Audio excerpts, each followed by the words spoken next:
General Maddox, ma'am. The words cut through the warm air like a blade. Every neck turned, every breath held. My mother's wineglass slipped from her hand, shattering against the funeral home's marble floor. I wasn't supposed to be here. In fact, I wasn't even told Grandpa had died. No one called, no obituary sent. I found out from a retired Navy friend who used to play chess with him. The family made it clear I was no longer one of them. So I didn't come through the main entrance. I stood quietly behind the crowd, in full dress uniform, tucked just beneath the shadow of the willow tree Grandpa used to nap under every Sunday afternoon. I didn't plan to say anything. I didn't plan to be seen. I only came to say goodbye. But then the black SUVs arrived, 3 of them, and out stepped 12 Marines, full honours. Behind them, a man with 4 stars on each shoulder walked directly toward me. And when he saluted and said those words, General Maddox, ma'am, the entire room turned to see who I really was. And just like that, their truth collapsed. They say childhood shapes you, but mine was less like clay and more like stone, unmouldable, cold and hard. I was raised in a house that looked perfect from the outside. White columns, flower beds in bloom, silverware that clinked against porcelain. But inside, silence. Judgment, a slow erosion of self. My sister, Emily, was the golden one. Blonde, graceful, always camera ready in her pink recital dresses. My mother called her Angel. My father introduced her at parties, like a prize he'd won. I, on the other hand, was the afterthought. The wrong daughter with scraped knees and a wild imagination they never tried to understand. I still remember the night that sealed it. It was my 17th birthday. I had just come back from a regional track meet. First place, I held the medal in my hand like a golden sun. My heart raced, not from running, but from the thought that maybe, just maybe, they'd finally see me. But the table was already set for Emily's portfolio review. Candles lit, fancy wine. My father barely looked at me. My mother offered a hollow smile. Could you be a dear and not interrupt your sister's big moment? That's when I knew, no matter how hard I tried, I would never be enough, not for them. They had a path laid out for me, marry young, work at the family firm, attend brunches and wear pastels. But I chose the Marines. Not out of rebellion, but necessity.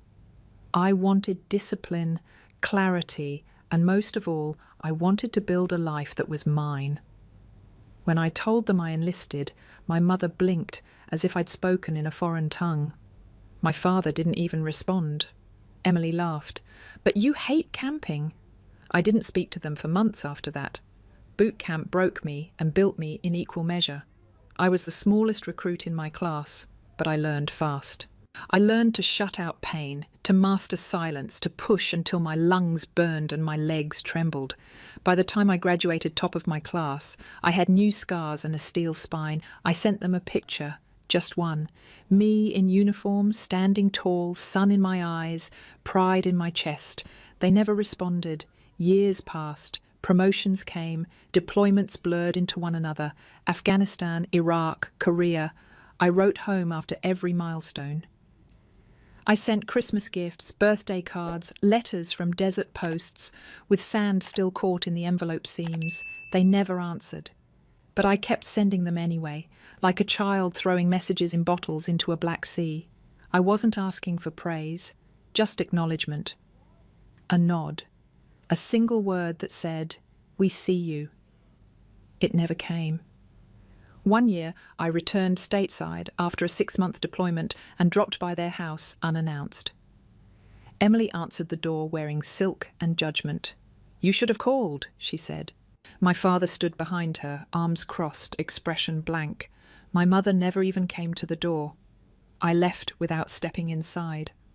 I told myself I didn't care, that I was stronger without them. But deep down, that quiet ache never left. It just settled into a corner of my chest, like an unclaimed suitcase. The truth is, I didn't want revenge. I just wanted them to see me.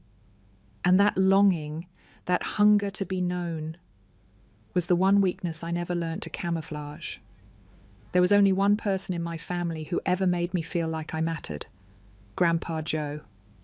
He was my mother's father, a quiet man with oil-stained fingers from decades of working in auto shops, and a heart that could carry the weight of others without complaint. He never said much, but when he did, it landed like gospel. He used to say, "Jenny, don't let small minds convince you your big dreams are wrong." When I was 13, I asked him what he thought I should be when I grew up. He didn't hesitate. "Whatever you want, just don't do it to be seen. Do it because it sets your bones on fire." He was the only one who noticed when I disappeared for long hours with books on military history, or when I spent my allowance on second-hand boots and field guides instead of makeup. He never told me I was too much. He just watched, smiled, and once, when no one else was looking, tucked a compass into my jacket and whispered, "You'll know where you're going when everyone else tries to stop you." That compass came with me to basic training, 3 deployments, and every war zone in between. It's still in my desk drawer, scratched and faded. When I made Lieutenant Colonel, I wrote Grandpa a letter, told him I'd finally made it.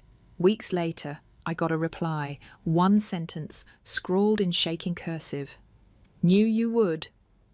That letter meant more to me than every commendation combined, but he was getting older, frail, his memory sometimes drifted. My last conversation with him was over the phone from a secure base in South Korea. He didn't say much, just listened as I told him I'd be home soon. He said, "I'll keep a seat warm for you." He passed away 2 months later. They never told me. I found out through a man named Earl, a Navy vet who used to play chess with Grandpa every Sunday morning at the diner. He sent me an email. "So sorry to hear about Joe. Funeral's Saturday. He always talked about you." I stared at that line for hours. He always talked about you. Meanwhile, my family, those people who had ignored every letter, every photo, every medal, held a full memorial and didn't even tell me, not even a text. At first, I thought it was a mistake, but then I saw the guest list posted online through the funeral home. Emily was listed as beloved granddaughter. My name wasn't there at all, not even in the fine print. That's when I realized this wasn't forgetfulness, this was intentional. They had erased me, scrubbed me out of the narrative like I'd never existed. That night, I stood in front of the mirror staring at my dress blues. Dozens of medals, bars of service, a nameplate engraved with a life I had bled for. And yet somehow I still wasn't enough for them. That pain, the kind that doesn't scream but just seeps through everything, settled in my throat. I thought of Grandpa. I thought of that empty seat. And I made a decision. I wasn't going to barge in. I wasn't going to yell or demand. But I would show up. Not for them, for him. The night I enlisted, I didn't pack a suitcase, just a backpack. 1 change of clothes, a toothbrush, and Grandpa's compass. No goodbye letter, no note, no dramatic speech, just the silence they'd taught me to live with. I walked out of that house like a ghost escaping a funeral. It was raining, of course it was. Every good story starts in the rain. I remember pausing at the edge of the driveway, looking back at the house. The porch light was still on, but no one noticed me leave. I didn't expect anyone would. The recruiter at the local office barely glanced at me. "You sure about this, sweetheart?" he said, eyeing my 5'4" frame like I was a joke. I met his eyes and said, "You'll see." And then came Paris Island. There are places that break people. Boot camp does it efficiently. The heat, the mud, the screaming, the stripping away of identity until all that's left is bone and stubbornness. I didn't cry. Not once. Not even when they shaved my hair so close I could feel every breeze cut through my scalp. Not even when I vomited after the Crucible hike. Not even when I passed out during my first night watch. I wasn't the strongest or the fastest. But I didn't quit. And that terrified them. The instructors didn't know what to do with me. They threw everything they had, late-night punishments, endless drills, verbal ambushes, but I soaked it in, all of it. I took the pain and turned it into something sharp and focused. I became a ghost of who I'd been, a new version forged in sweat and sand. After graduation, I didn't tell my family. They found out through a holiday card from a neighbour. I'd sent them one picture, me, dress blues, tight salute, standing tall under the American flag. I thought maybe they'd call. Maybe someone would say, "We're proud." But instead, Emily posted on Facebook, "My sister's in the military now. I guess she finally found someone to boss her around." There were laughing emojis. I saved the post. Still have it. But I didn't respond. I was learning something new, how to live without needing anyone's applause. I took every deployment they offered, volunteered for everything, first in, last out. I learnt languages, led recon teams, stayed awake 72 hours straight on caffeine and fear. I was decorated twice before I turned 30. I saw hell up close, roads laced with IEDs, children with eyes older than their faces, comrades who never made it back. And yet the pain that hit hardest, opening a care package meant for Maddox J, and realising it was for my sister, sent by my mother to her college dorm, with a note inside saying, "So proud of you, baby, love, Mum." They'd meant to send it to her, but they'd used my address by mistake. Even 6,000 miles away, covered in blood and dust and prayers, I still wasn't the daughter worth loving, so I stopped waiting. I became a machine, orders in, action out. I rose through the ranks, earned respect, fear, leadership, and somewhere along the way, I forgot what it felt like to need anyone. But every now and then, on the quiet nights after a mission, I'd take out Grandpa's compass, hold it to the moonlight, and whisper into the dark, "I'm still following it, Grandpa. I'm still going forward." There's a moment in every soldier's life where the uniform stops being fabric and becomes skin. Mine happened in Kandahar. We were escorting medical aid through a conflict zone, supposed to be a routine op, until it wasn't. A convoy ahead of us hit an IED. Smoke rose like a curse from the desert, screaming, metal, chaos. I dragged a man twice my size from a burning truck while bullets cracked the dirt around us. I don't remember feeling brave. I remember thinking of the kitchen back home, the tile beneath my feet, the chair they never let me sit in during family dinners. I remember thinking, if I die here, they still won't talk about me at Thanksgiving. We made it out that day, but not everyone did. That mission got me my first Bronze Star. The ceremony was quiet. The general handed me the medal and said, "You don't scare easy, do you?" I smiled. Wasn't raised to. He laughed, but I didn't. I sent a letter home with a photo, just in case they cared. Nothing came back, except silence. Years passed. I became major, then lieutenant colonel. I led units across continents, trained recruits, briefed presidents. My face ended up in the corner of a Time article once. I got emails from strangers thanking me for my service, but not one from my own family. I finally confronted my father in a voicemail after a security breach brought me back stateside. I said, "I've been blown up, buried, stitched back together and promoted more times than I can count, but you never once said you were proud. Why?" He never called back. But 2 weeks later, Emily sent me a photo of our old living room. In it, on the mantel, was a single frame, a picture of her holding her college diploma, with Mum and Dad flanking her, beaming. No mention of me, no medals, no service, no proof I'd ever existed. I stared at that photo for a long time, and then I did something I hadn't done in years. I cried. It was brief, quiet, a release more than a breakdown, but it shook something loose in me. I realised I had spent my whole adult life trying to earn love from people who had no intention of giving it. And for what? The uniform had given me purpose, honour, brotherhood, even a kind of peace. But it had not made me visible to the people who were supposed to love me without conditions. I decided I was done writing letters they'd never read, done sending photos they'd never frame. I was no longer trying to be their daughter.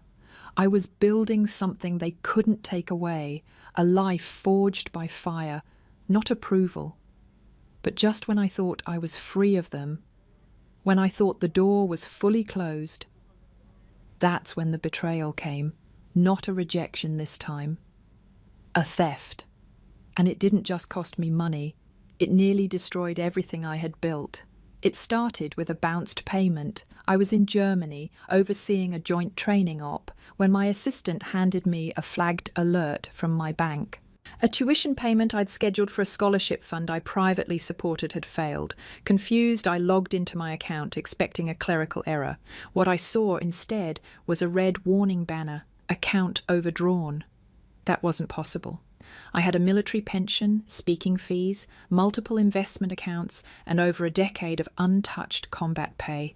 Conservative spending, no children, no partner. I knew every dollar. So how was $500,000 gone? At first I thought it was fraud, identity theft. I called the bank in a cold panic, voice steady only because the instinct to lead never leaves you, even when you're the one falling apart. The woman on the line said, "Ma'am, the withdrawals were authorised. You signed the forms." "No," I said, "I didn't." There was a pause, a click of keys. Then she asked, "Is this your mother's signature?" I had her email me a copy, and there it was.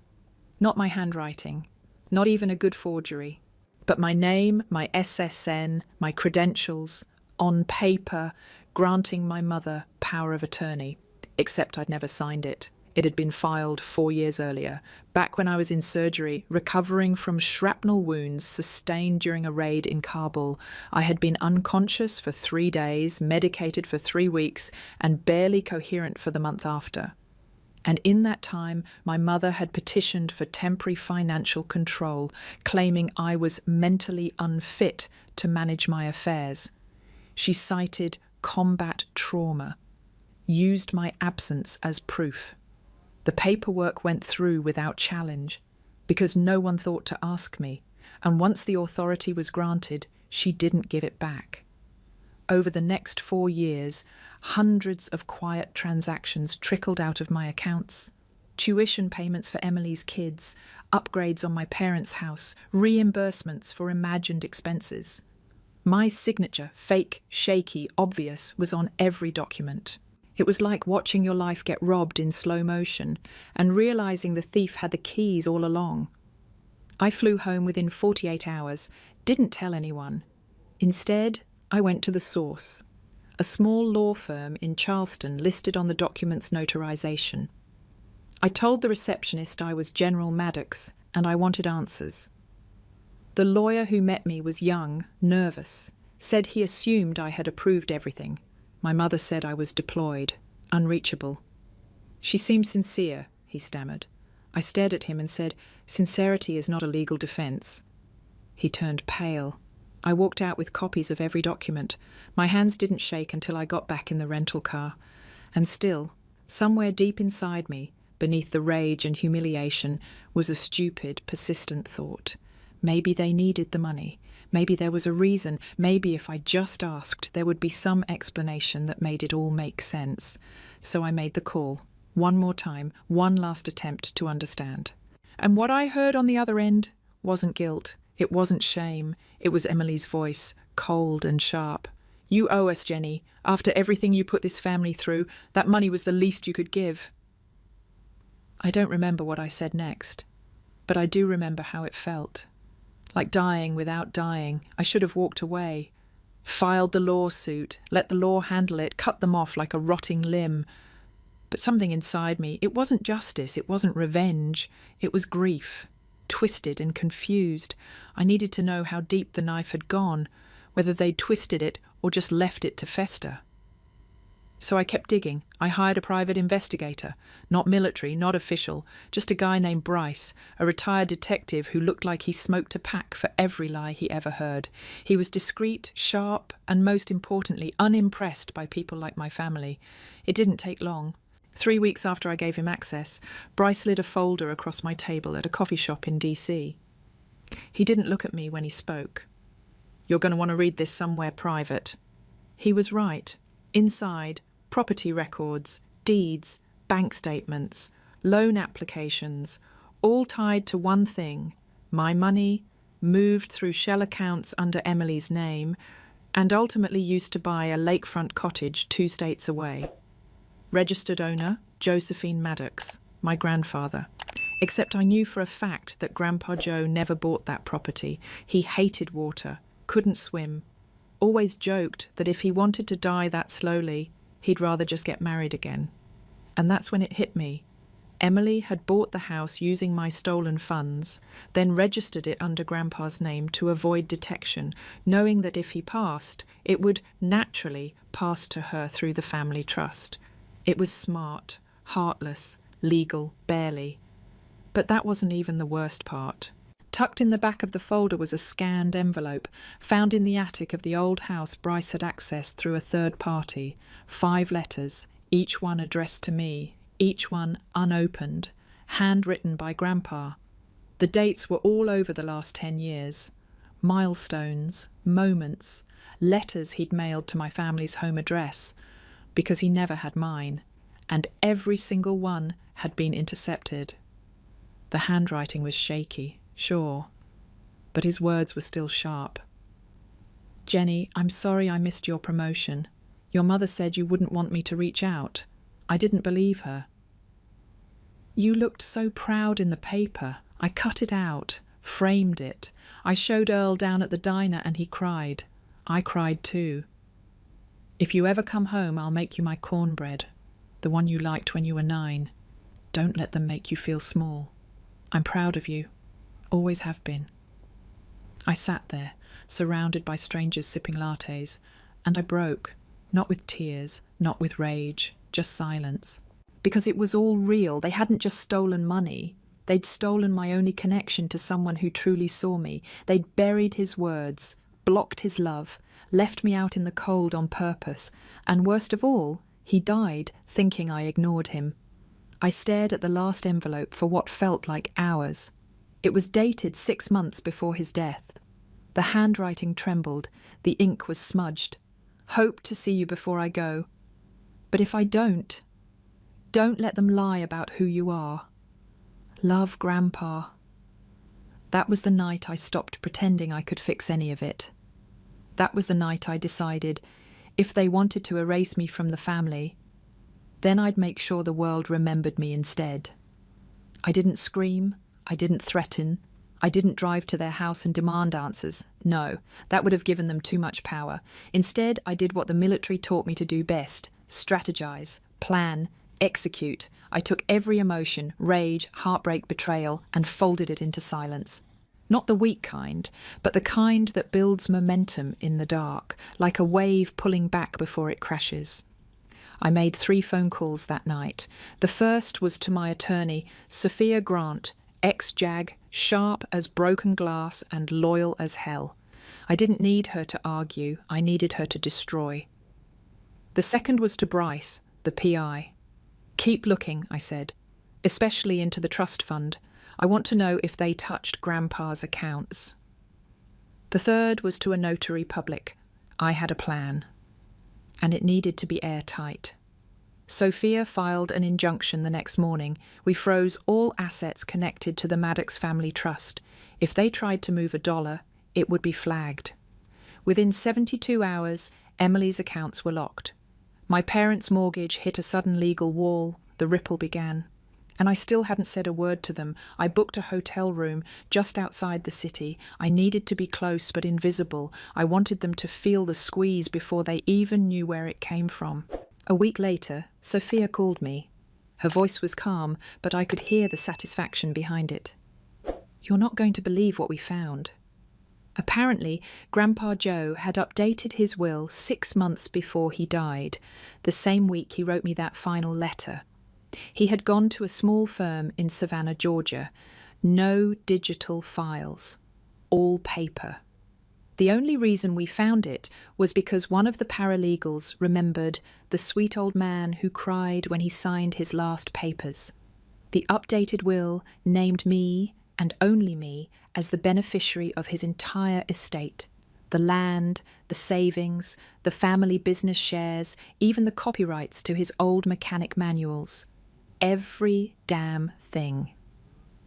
There was one clause in the document, written in his shaky, unmistakable handwriting. If they ever made her feel unwanted again, give her everything. I raised her better than they did. I didn't cry. I just sat there and whispered, "Thank you." Then I got to work. Sophia arranged for the will to be validated, and we prepared a public reading to coincide with the funeral. It would be legal, unavoidable, and absolutely devastating. But I wanted one more move, quiet, precise, and personal. I drafted a formal letter, not to them, to the funeral director. I informed him that I would be attending as a high-ranking officer under formal military protocol and requested that seating be adjusted accordingly.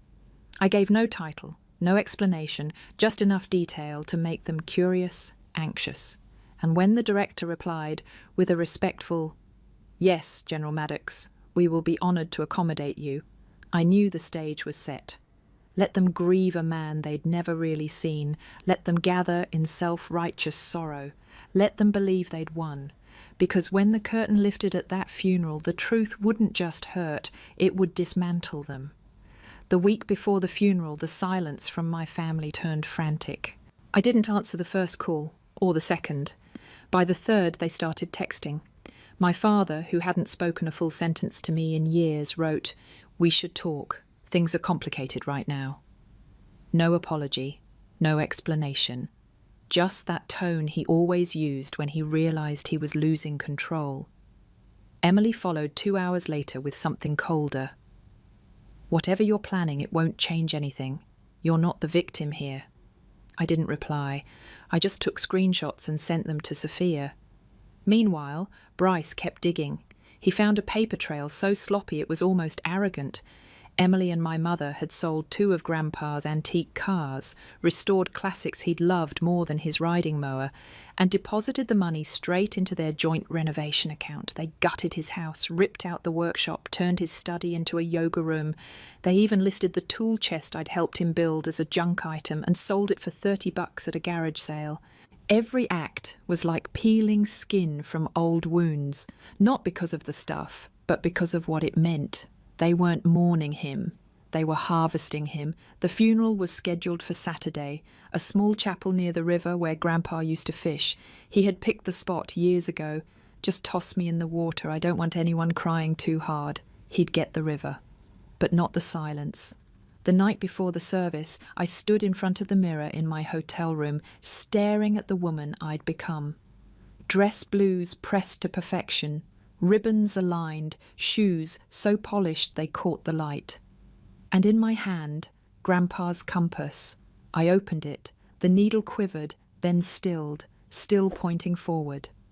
I tucked it into the inner lining of my coat, close to my ribs, close to the only truth I still trusted. Sophia and I had rehearsed everything. I would arrive just before the ceremony started, unannounced, but in uniform. Military protocol required the family to accommodate me in any seating order, regardless of personal grudges. The press wouldn't be notified, but Sophia had tipped off one local reporter, someone Grandpa had mentored once in his shop. And when the time was right, after the final eulogy, but before the closing prayer, Sophia would step forward with the sealed will, notarized and backed by video testimony from Grandpa himself. It would be public, undeniable, final. But I wasn't walking into that room for revenge. I wasn't going to confront them, scream, or gloat. I was going to reclaim him, his memory, his love, everything they'd tried to erase. He deserved better than to be mourned by thieves pretending to grieve. He deserved me. And if they saw that as an attack, so be it, because by this time tomorrow the whole damn lie would collapse. And the girl they erased would become the woman they could never deny. The church was full, but quiet. One of those silences that feels staged, like everyone was holding their breath just to seem respectful. I stood at the edge of the parking lot for a long moment, watching people walk inside. Some of them I recognised. Others were strangers in dark coats and cheap perfume. No one noticed me. Not yet. The chapel sat near the river, just like Grandpa wanted.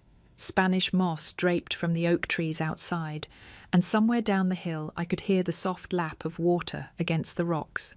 He would have liked that. I waited until the last person went in before stepping forward. The two ushers at the entrance froze when they saw me. One of them, a young man, maybe barely 20, blinked, adjusted his tie, and said, Are you with the Honour Guard?" I didn't answer. I just walked past him. Inside, the air was thick with fake mourning. I knew it the second I saw my mother's face, tear-streaked, sure, but dry around the edges.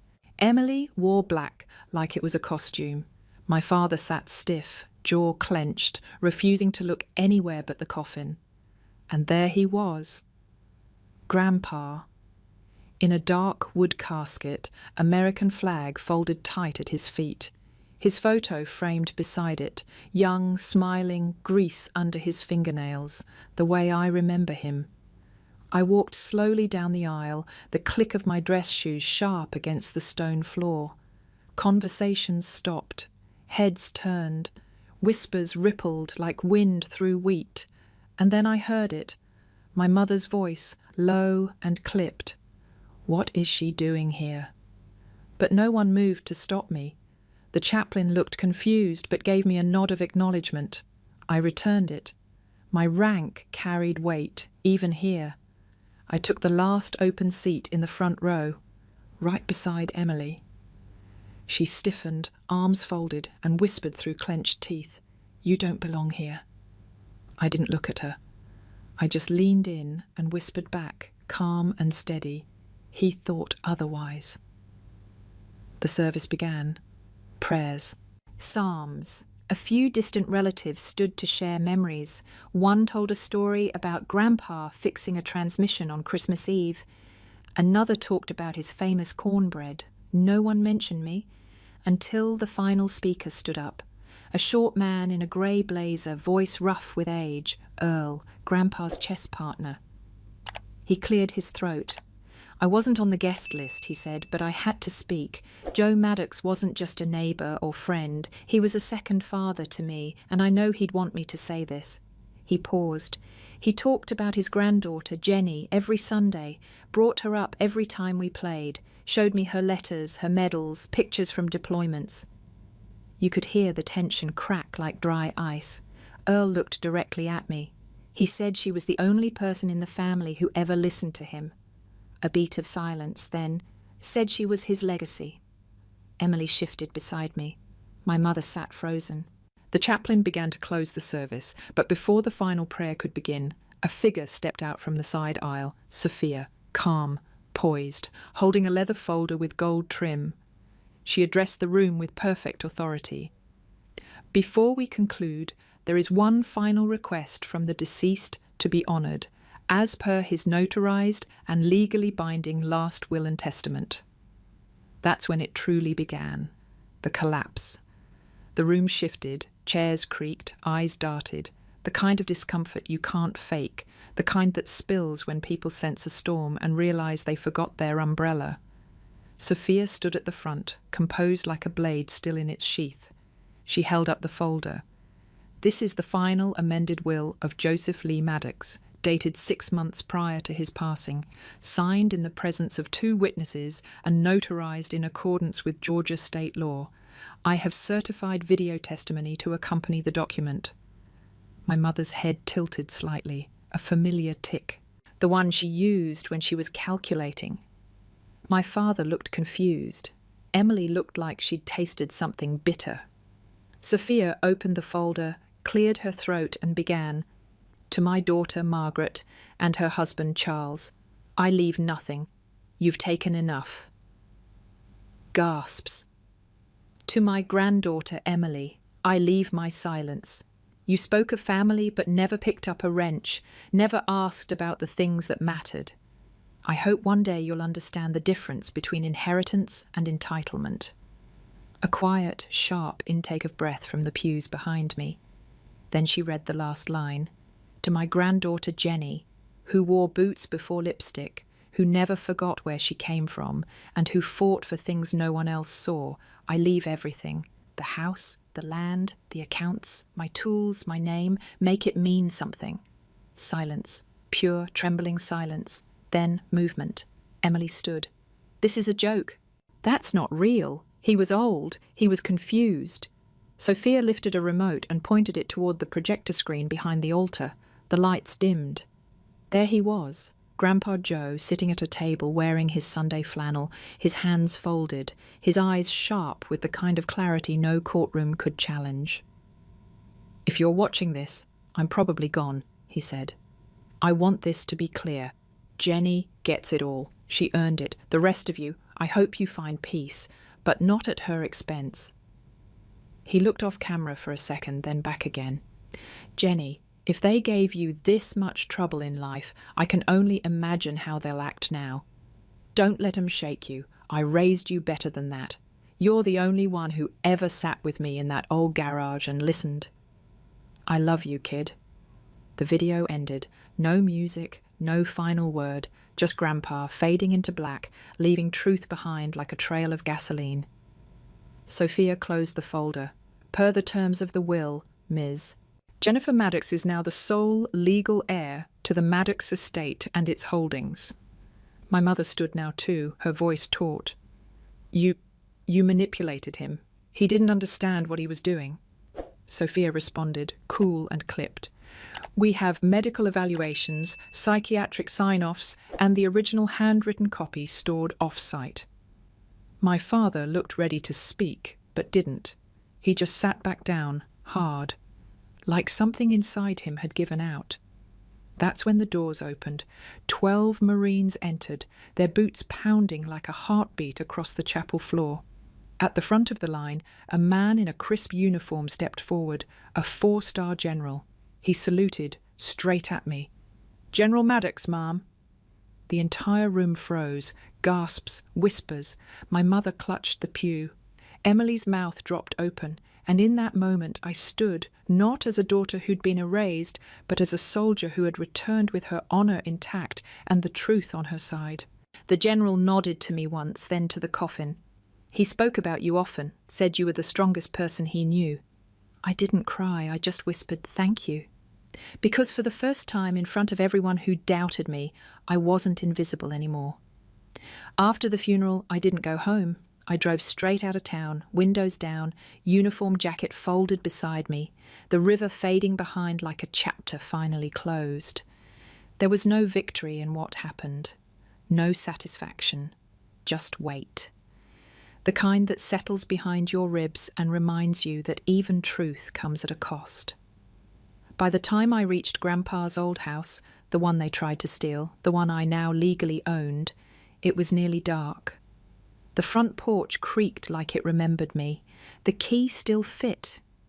Inside, everything was different. They'd stripped the walls, painted over the old photos, turned Grandpa's study into a meditation room with scented candles and Himalayan salt lamps. It was cold, perfect, sterile. Not him. I didn't touch anything that night. I just sat on the floor in what used to be his garage, back against the wall, boots off, compass in hand. I stayed there until the sun came up, pouring through the slats of the garage door like forgiveness. That morning, I made a decision. I sold the lake house first, the one Emily bought with my stolen money. I didn't call her, didn't warn her, just filed the paperwork and let the lawyers handle the mess. I took the profits and opened a fund in Grandpa's name, the Joseph Maddox Foundation for Veterans in Transition. It wasn't flashy. No marble signs or gala events. Just a small community centre in a tired part of town, with free breakfast, hot showers, and job board listings for former service members trying to find their footing again. We called it Joe's Place. People started showing up, quietly at first. A guy with a prosthetic leg who just wanted coffee without pity. A woman who hadn't had a real meal in 4 days. A Marine who slept in his truck because the VA wait list was 6 months out. I didn't talk about my past, didn't need to. They saw the uniform, they felt the energy, and they understood. Word spread. Volunteers came. So did donations. Local bakeries dropped off leftover bread. A retired barber set up a folding chair every Saturday and gave free haircuts in the back room. One morning, I came in early and found a note taped to the coffee pot. "Thank you for giving us a place to feel human again." It wasn't signed. Didn't need to be. That was the point. Joe's place wasn't about fixing the past. It was about offering a different kind of future, one where broken didn't mean worthless and invisible didn't mean forgotten. But healing, that part was slower. Every time I saw a woman about my age sitting alone at one of the tables, I'd flinch just a little, thinking of Emily, of what we might have been if things had gone differently. Some wounds don't scar. They stay open, like reminders. Still, I kept showing up, and every morning I unlocked the door, turned on the lights, and whispered under my breath, "This is for you, Grandpa." Because despite everything they stole, I still had what mattered. And now I was passing it on. It was a Thursday afternoon when the letter came. No return address, no seal, just my name, written in careful script I hadn't seen in years. I almost didn't open it. I'd spent months building something out of the wreckage. Joe's place was steady, my military pension intact, and the house finally felt like mine again. I'd scrubbed away the lavender-scented lies, repainted the walls in soft greens and greys, filled the air with old jazz records Grandpa used to hum along to while rebuilding engines. I wasn't looking for closure anymore. I'd stopped needing it. But I opened the letter anyway. It was from my mother. The first words were shaky, formal, like she was writing to a stranger. But as the pages unfolded, so did her voice. "I was raised to believe that daughters should be quiet, polished, polite. You were never that. And instead of learning from you, I tried to reshape you into someone else, someone easier to love." She talked about her own mother, cold, harsh, dismissive. She said she spent her whole life trying not to become her, and failed anyway. I didn't know how to love someone who didn't bend. That was my failure, not yours. She didn't ask for forgiveness, didn't try to justify what she and Emily had done. She just ended with, "I hope you find peace, and that someday you'll find it in your heart to let me see the life you built, even if I don't belong in it." I sat with the letter in my lap for a long time. I didn't cry, but something inside me softened just enough to breathe a little deeper. I never wrote back, but I didn't throw it away. It sits in the drawer beside Grandpa's compass, beneath a stack of worn letters, medals, and one photo of us together at age 10, me in his shop, covered in grease, smiling with a wrench in my hand, like I belonged there. Weeks passed. Then one morning I was unlocking the door at Joe's place when I saw her. A girl, maybe 20, maybe younger, standing on the steps, wringing her hands. She wore an oversized camo jacket, too thin for the cold. I asked if she needed something. She hesitated, then said, "Are you General Maddox?" I nodded. She swallowed hard. "You spoke at my ROTC program 2 years ago. You said women didn't need to ask for space, they could claim it." I blinked. I remember that talk. She looked down, like the ground might collapse. "You made me believe I could survive basic." I did. Now I'm stationed here, and I don't know where else to go. I opened the door. "Come in. We've got coffee, food, and a job board." She stepped inside like someone who'd been holding her breath for too long. And as I watched her take a seat near the back window, the same spot I used to sit in when I first came back, I felt something settle in my chest. Not revenge, not pride, peace. Real, quiet, earned peace. The kind you build, not from what was given to you, but from everything you survived. Some stories don't end with a full circle. They end like rivers carving new directions through stubborn stone, reshaping the land instead of returning to where they started. Mine isn't about revenge, it's about reclamation. Reclaiming the right to exist outside someone else's narrative. Reclaiming the voice I spent years silencing just to make other people comfortable. I still live in Grandpa's house, though I've changed almost everything inside. The walls are covered in photos now, faces of the veterans who found a second chance at Joe's place. Smiles with missing teeth, eyes that have seen too much, shoulders slowly standing tall again. Every Wednesday night, we serve chili. Nothing fancy, just good food, warm bread, and a folding table full of people who know what it means to be broken and still show up. Sometimes I catch myself looking around the room and thinking, this is the family I was meant to build. A few months ago, I found a small wooden box tucked behind the old water heater. Inside was a pocket knife, 2 faded dog tags, and a note in Grandpa's handwriting. For Jenny, you found your way without a map. That's the hardest kind of journey. Proud doesn't even cover it. I keep that box on my nightstand, right beside the compass. Some nights, I still wake up with memories from deployments I'd rather forget. The desert, the blood, the sound of helicopters that never brought good news. But now, when I wake up, I'm not alone. There's a world outside my window that I helped rebuild. I walk out to the porch, coffee in hand, sunrise stretching wide across the trees, and I hear the hum of the community we created, shovels, laughter, the occasional bark of a dog someone wasn't supposed to bring. And in those moments I feel him, not as a ghost, but as a legacy. When people ask me what happened with my family, I just smile and say, I made peace, the rest is theirs to carry. Forgiveness doesn't mean reunion. It means release. It means understanding that hurt people, and choosing not to be the next link in that chain. Emily never reached out again. My mother sent one more letter. I haven't opened it yet. Maybe someday I will, or maybe not. Closure doesn't always need words. It needs action. And I choose mine every day, with every open door at Joe's place, every hot meal handed out, every name remembered that the world forgot. Because if I've learned anything from all this, it's that being unwanted by the wrong people doesn't make you unworthy. And being invisible to your family doesn't mean you don't matter. Sometimes it just means you were born to build your own. My name is Jennifer Maddox. I am a soldier, a survivor, a granddaughter, and I am finally seen.